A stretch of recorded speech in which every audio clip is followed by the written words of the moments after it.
Get this and get it straight. Crime is a sucker's road, and those who travel it wind up in the gutter, the prison, or the grave. The trail started in Montana with a bum with two names rushing away from his lady love, and led fast into L.A., past a southerner from Canada, a worried wool dealer, and a chorus girl with a .45. When it finally stopped at murder in the park, the tramp was still in a hurry. From the pen of Raymond Chandler, outstanding author of crime fiction, comes his most famous character in The Adventures of Philip Marlowe.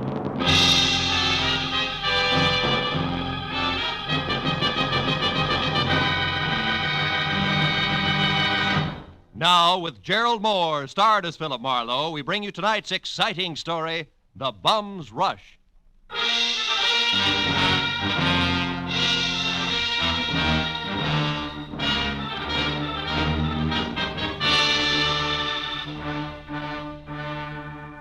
You know, there comes a time in everyone's life when a relative wants a favor. But this was a particularly nice relative. In fact, a great old gal. She'd written my name and address in the center, and her name, Jessie Gavins, Eagles Rock, Montana, in the upper left corner of the envelope. The stamps totaled away a mail special, and the letter inside started off like one of those, "I was wrong, you've got to find him for me, you've got to" types. But it didn't wind up that way. Clipped to the letter was a $100 check, and under that, a not-too-good snapshot of a bald man holding a rake, who wouldn't have been helped any by better photography.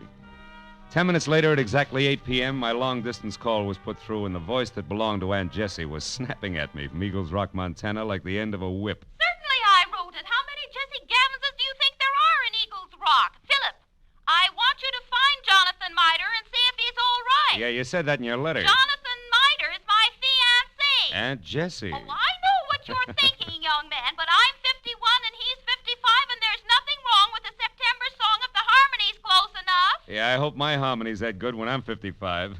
Why are you worried, honey? Because he left here last week on some kind of a big deal. It's a secret. That's all he'd tell me, and I haven't heard a word from him since. I see. Well, tell me, what sort of a deal would it be? I mean, what business?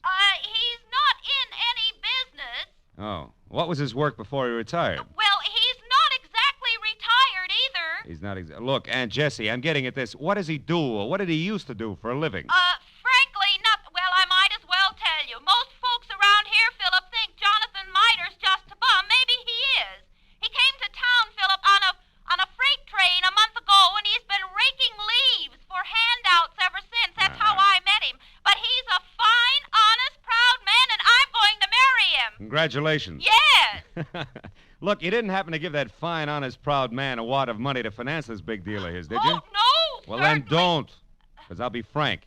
Sounds to me like a broken-down con man warming up a new routine. Then I'll gladly pay to find that out, Philip. But I think you're wrong. Jonathan told me that he had to prove himself by making some money of his own before he'd marry me. As if I didn't have enough to take care of two people already. Okay, Jessie, it's a little off-center, but I'll buy it. Philip, Huh? when you find him, don't tell him that I hired you. As I say, he's very proud, and it'd hurt him.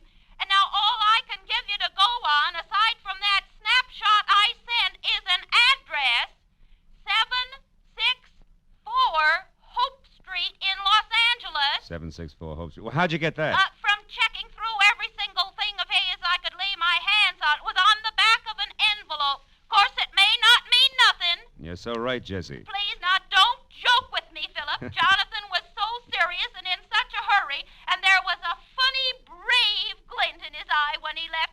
Do your best. A brave glint. Oh, no. Okay, Jessie, no jokes. Goodbye, darling.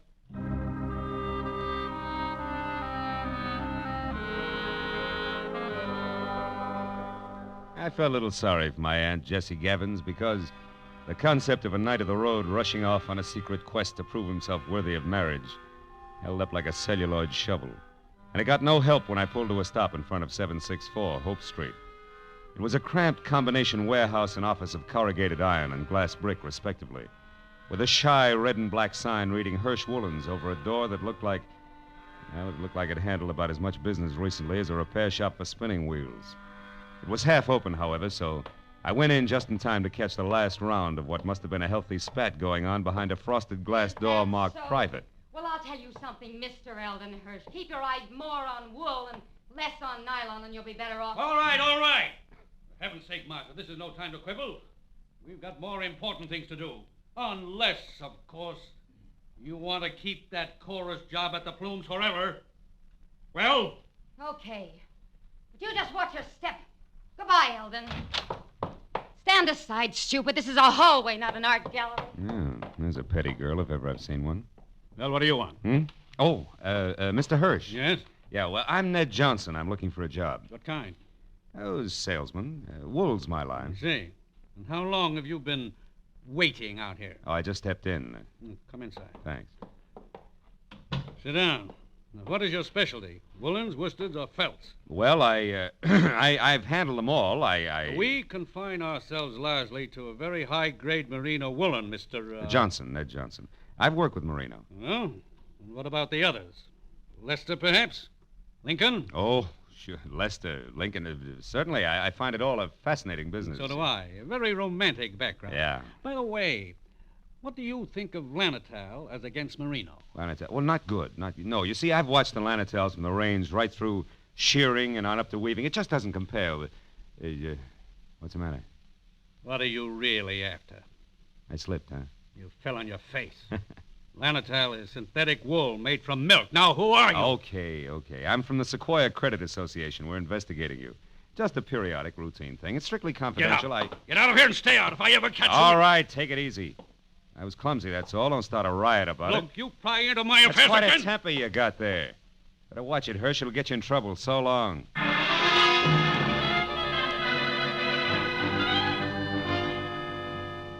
I hadn't exactly been wool gathering with Hirsch and Company, but I hadn't exactly made strides on the connection between A Bum in a Hurry and 764 Hope Street either. However, I couldn't help wondering what Hirsch had meant when I'd overheard him speak to the girl in the office about more important things to do. So when he slammed the door on my shoulder blades, I went around to the alley for a peek in his warehouse. But I skipped that when a man stepped into view wearing the identical face I had in my pocket on a snapshot. It was Jonathan Mitre. He'd swapped the rake for a silver-tipped cane and patches for 14-carat class from Spatz to a Hamburg, which might well have covered a bald head. But it was the same man, no doubt about it. So I decided to play this one strictly 3 cushions with reverse English. Hey! Huh? Hey there, you! Were you addressing me, sir? Yeah. Don't I know you? Oh, sure I do. Points east, huh? You're mistaken, my man. I haven't been east in 30 years. Oh, come on, friend. I'd know you anyway. You're good old Jonathan Mitre.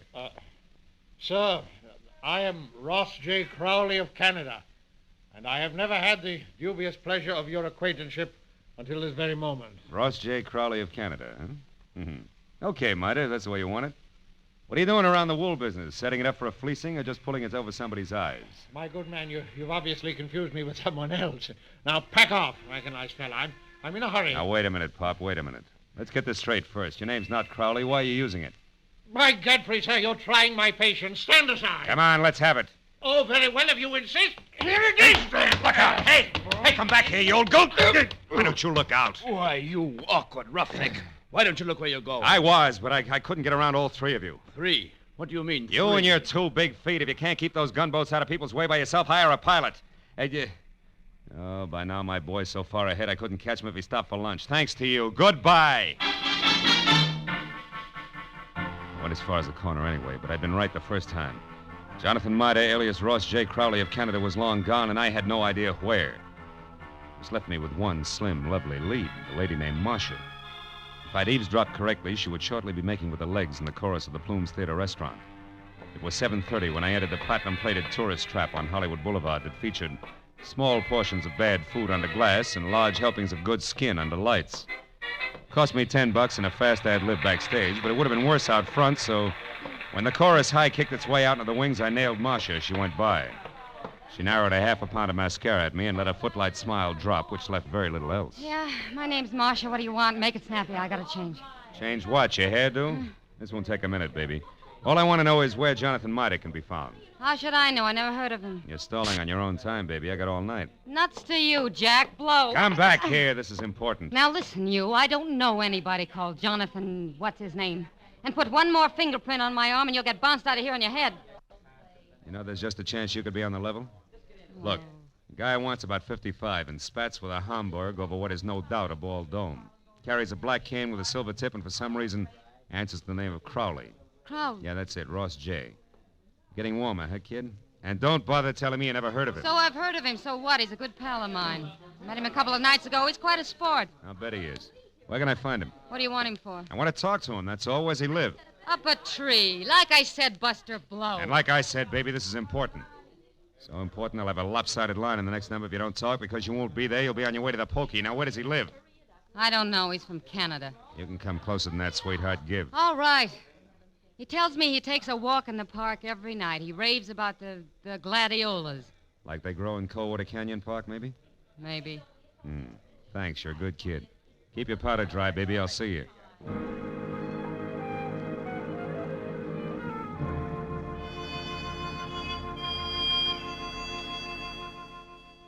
That park looked deserted when a half hour later I drove by it to the far end, turned down a side street, and stopped.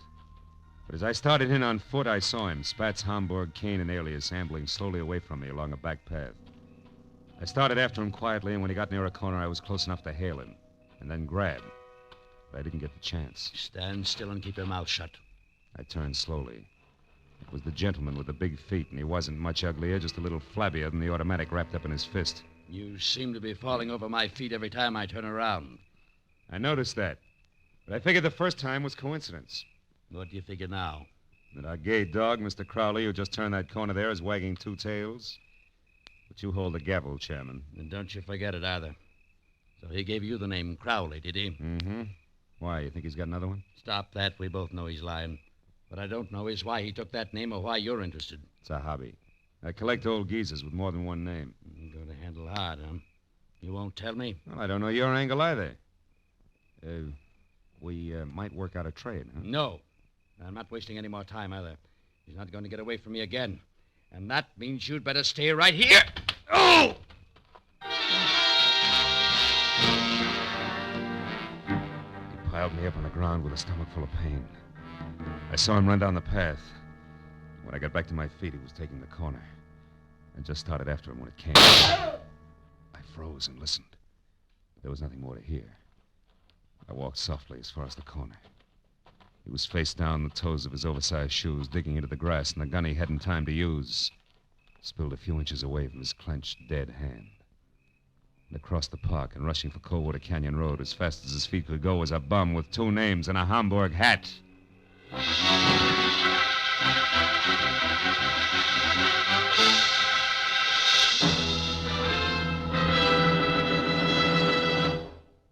In just a moment, the second act of Philip Marlowe. But first, 30 minutes packed full of talent, music, and fun. That's the Horace Heidt Original Youth Opportunity Show, coming your way every Sunday evening on CBS.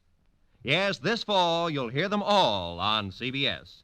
A galaxy of stars. And one of the brightest is genial Horace Heidt, who keeps the fun rolling with one hand and with the other pushes open the door to opportunity. Gives a talented youngster his big break toward fame and fortune in show business.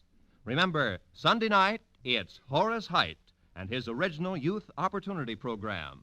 Listen every Sunday, starting this Sunday, over most of these same CBS stations.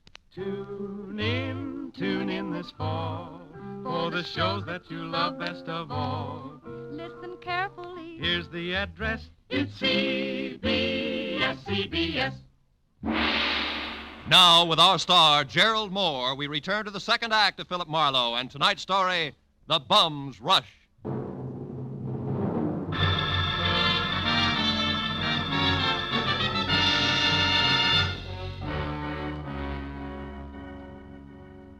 When I took after the fleeing figure known to my Aunt Jessie as Jonathan Mitre, or Ross J. Crowley, he was still barely visible ahead with arms and legs flailing the night air like so many test streamers in a wind tunnel.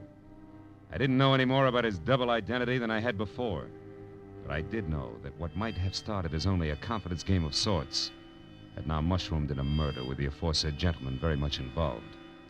And a moment later, when I saw him, breathless and afraid, duck into a sagging, deserted wooden shack that showed a single red light and was labeled Department of Parks, Fire Equipment Private, I figured the right time and place had come to talk it all over. When I finally, carefully stepped inside and announced both myself and 38 in hand in definite stentorian tones, he agreed wholeheartedly. All right. I'll come out just as you say, sir, with my hands up. After all, I've no reason to hide. Other than murder, no. Well, murder. That noise I heard, that's what it was. Somebody was shot. No, somebody was run over by a bullet rolling downhill at a terrific rate of speed. Now shut up and turn around, Pop. Hands still high. Time we got cautious. Oh, are you searching for a gun on me, sir? Young man, you must be out of your mind. First you insist that I'm a Mr. Miter. Well, somebody I never heard of. And you're convinced that I'm a murderer. I don't understand you. There. No gun? Now, you satisfied? No, intrigued. Where'd you throw it? I didn't. I never had one. Anything else? Yeah, the name Crowley, Ross J. Why do you use it? Because it's mine. And that young man is a very common custom. Now, do you mind if I leave? I do. Now look, old-timer. I'm only going to be nice about this for a little while because, first of all, there's a fresh corpse outside, and where I stand, you could be responsible for it. And second of all? Second of all, there's my angle, where I fit, who I work for, facts, and I don't want to reveal them unless I have to. Now, from the top. You and the dead guy, the connection, what is it? I haven't the slightest idea what you're talking about. You haven't, huh? Okay, Pop, we play it straight all the way. Now, listen. My name's Philip Marlowe. I'm a private detective, and I know when it's time to blow a whistle. Don't move, Marlowe, or you never will again. Oh, fine. Marcia. That's right, Marcia. And all loaded down with a nasty old .45 automatic that makes her look and feel very unladylike. Drop it, Marlowe. Come on! That's better. Now, Mr. Crowley, without waiting for Marlowe to apologize, go on. Go, but where? To the hotel. It's important, so hurry. Oh, yes, very well. I won't waste a second. The key. You won't need the key. Somebody's waiting for you. Goodbye, Mr. Crowley. Goodbye. I hope I never meet you again, Mr. Maitland. Good night. It's cute, isn't he? Uh-huh, darling. The moment unimportant. Right now, you're my only concern, Marlowe. Oh, that's nice, Marcia. It's cozy, just the three of us. You and that giant U.S. pistol, caliber 45. Say, baby, that's not your gun, is it? No. You feel slighted? Oh, no, sweet. Happy. Stay back, Marlowe. Why? I'll shoot. Oh, no, you won't. You I can't. warn you, Marlowe. No. You see, baby, Take another step, of you're the through. three safety devices I on that mean- army gun, that doohickey Marlowe, there I'm on the gonna side shoot is you. one. It won't Stay work back. unless it's in the Go forward on, position. Ow! You big jerk. Let go of me. When school's out, I will. Now, the Go first ahead. question, teacher. Come on, You let and go. Grandpa, alias Jonathan Miter, also alias Ross J. Crowley. What's the game you two are playing? I don't know. Where does Hirsch fit in? Oh. Come on, it's getting late. The I don't star know. pupil wants an answer. He's anxious to get to the head of the class. Talk. What is it? I don't remember, and I won't, so don't bother getting masculine or polishing apples, pupil. When I forget for a long, long time. Is that clear? Yeah, it is. And since I can't wait, since I want to go out and play, we'll My- put you in my here arm! for safekeeping. Yeah. Hey, honey, you don't mind if I go through your bag, do you? I didn't think you would. Oh, here's a key that says in what room I'll find the team of Crowley and Miter. Oh, my, such a temper. After I'd picked up my .38, which the lady, who no longer sounded like one, had made me drop, and had checked the hotel key that read Villa 12, Wilshire Gardens, Beverly Hills, I ran outside and back toward my car in what I figured should be a big hurry. But when I was halfway there, I had a premonition that speed was not to be. A premonition that was a head dressed in blue, carrying a club, wearing a badge, and leaning on my right front fender. And it wasn't until I was next to him that I quit worrying about a long, involved delay. Because the officer on hand, one Kurt Lemley, was an old and I hoped still good friend. Well, hiya, Phil. I've been waiting here for you since I called in about that body up there. Some kid heard the shot. Oh, so you had once pegged this all-alone and very suspicious-looking car, huh? Yeah, surprised it was yours and disappointed. I'd hoped the name of the owner's tag was going to be Raleigh Newcomb. Hey, You wait a see, I minute. had Wait a minute. You know his name? Don't you? No. No, we were on different sides when he got shot. No, he's from Canada. What? Yeah, Vancouver. He had a business up there with a guy named Ross J. Crowley. Crowley? Mhm. Hey, Kurt, how'd you find all this out? I found a clipping in his wallet. It's got a picture on it. Oh, wait, right here. Wait a second, I'll put a light on it. Yeah, hurry up, will you? Yeah, see? See, two guys in front of a building. That's Raleigh right. Newcomb and Ross J. Crowley officiated the Kurt. opening of the... What's the matter? Sure, it's what I figured. The guy's a liar. I've already met a guy who insists that that's his name and he's bald like the Crowley in the picture. Yeah, but there's a similarity ends, even though the picture's anything but clear. What guy you talking about, Phil? Jonathan Miter, an old geezer I was hired to find. Hmm? Bum who's pulling something fancy that incidentally ties in real tight with that murder over there. You know where he is, Phil? Sure, I know. That's where I was heading when I ran into you. Oh, Ran into what, Phil? What is it? the picture. What? Kurt. Yeah? Move your thumb up a little, will you? The way you just had it. My thumb. Yeah, move it. Oh. That's it, like that. Oh, brother, have I got a hunch. How about what? Another murder, a neat one that's scheduled to come off any minute at the Wilshire Gardens Hotel. I'll see you later. Goodbye.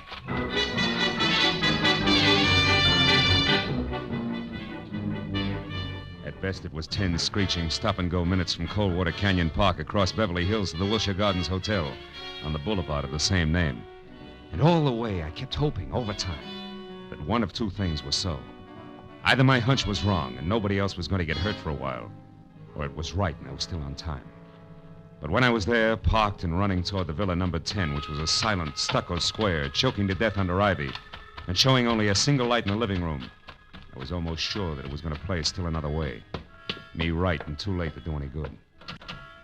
When I tried the door and found it open, and inside saw at once the letter propped up against a lamp on an end table that I'd been afraid I'd find, there was no longer any doubt. And even as I crossed the room, I knew that I was going to read a suicide note addressed to the police, telling them that the undersigned Ross J. Crowley had taken his own life, as well as that of the partner he'd been stealing from, Raleigh Newcomb, who had currently been pursuing him. What I didn't know until I reached for the letter to make sure that I'd figured right was the last line, just before the signature.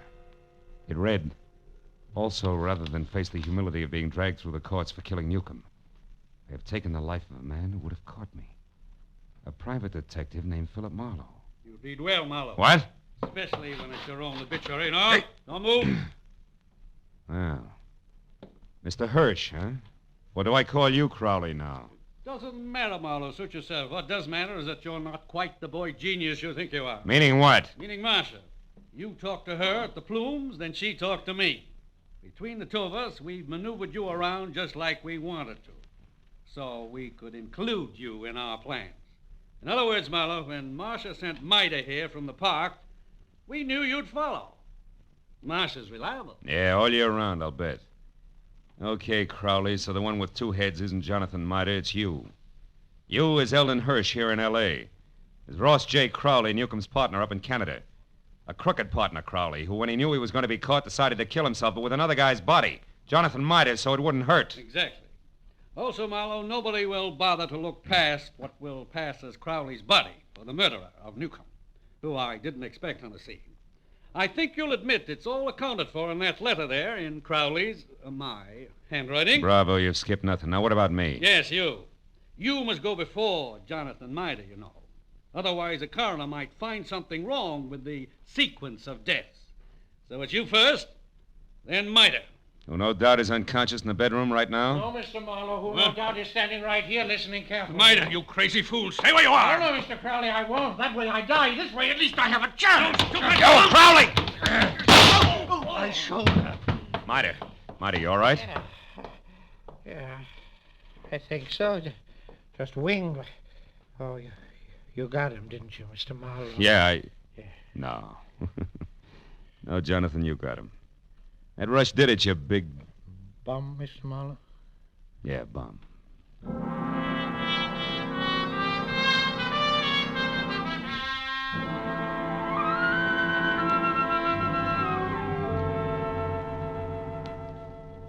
It was 2 long hours of first aid for Jonathan.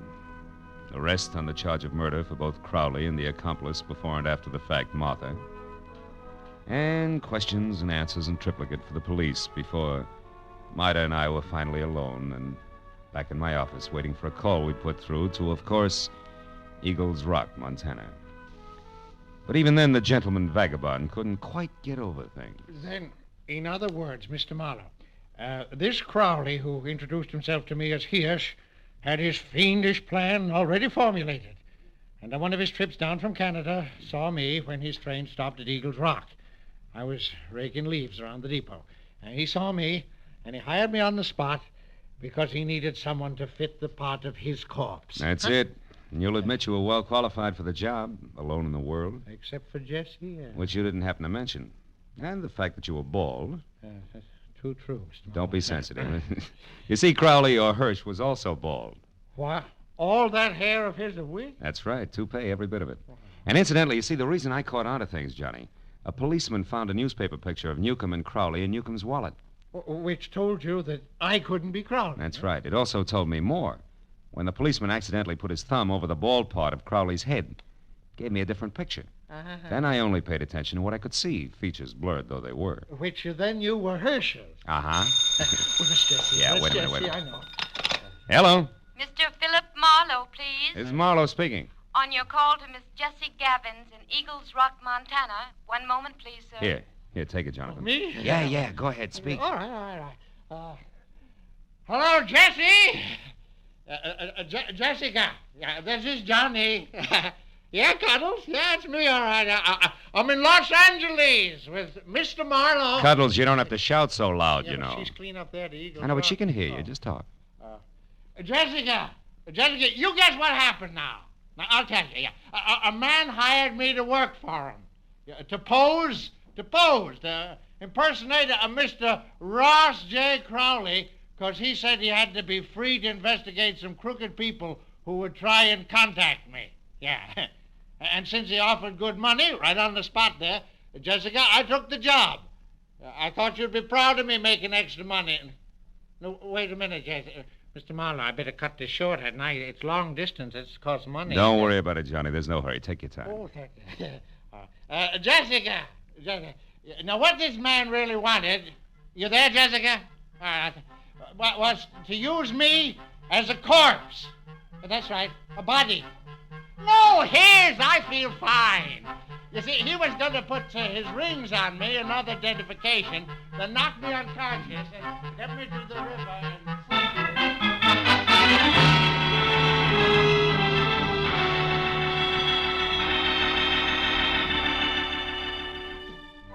By the time I got Jonathan Mida down at Union Station and aboard a northbound train with specific instructions to stay away from strangers, and got back to my own apartment on Franklin, it was better than 3 o'clock in the morning. Oh, and I was tired as I emptied out my pockets and started to undress. But I forgot about that when my eye fell on the picture that Jessie Gavins had sent me in her original letter. The picture of Jonathan. Well, now Aunt Jessie was going to be happy. But I wondered for how long. Somehow the portrait of the man with the hoe with the solid look of the ages didn't fit the spare frame of Jessie's night of the road. A lonesome train whistle would blow in the night, and Jonathan Mida would be gone.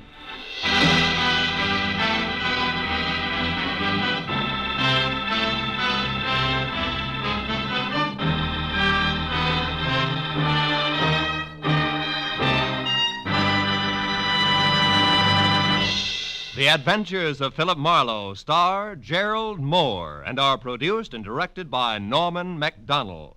Script is by Mel Donnelly, Robert Mitchell, and Gene Levitt. Featured in the cast were Georgia Ellis, Hans Conried, Ann Morrison, Herb Butterfield, Wilms Herbert, and Bill Boucher. The special music is composed and conducted by Richard Arant. Be sure and be with us again next week when Philip Marlowe says... The lady tourist was a school teacher out after glamour, and she got it.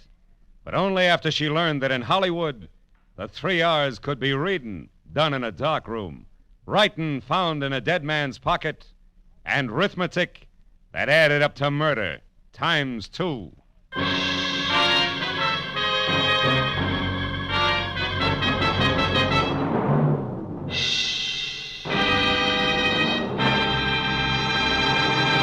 If you think you've got troubles, you should be married to Liz Cooper. She can scare up more trouble than a tropical hurricane, but it's always the kind of trouble you can laugh at because it's all part of My Favorite Husband, starring Lucille Ball. My Favorite Husband is part of CBS's great laugh lineup for Friday nights. You won't want to miss a single minute of My Favorite Husband. And you'll want to be around, too, to hear the Goldbergs, Leave It to Joan, and Breakfast with Burroughs. They'll all be broadcast on Friday nights over most of these CBS stations starting next Friday. This is Roy Rowan speaking. Now, stay tuned for Gangbusters, which follows immediately over most of these same stations.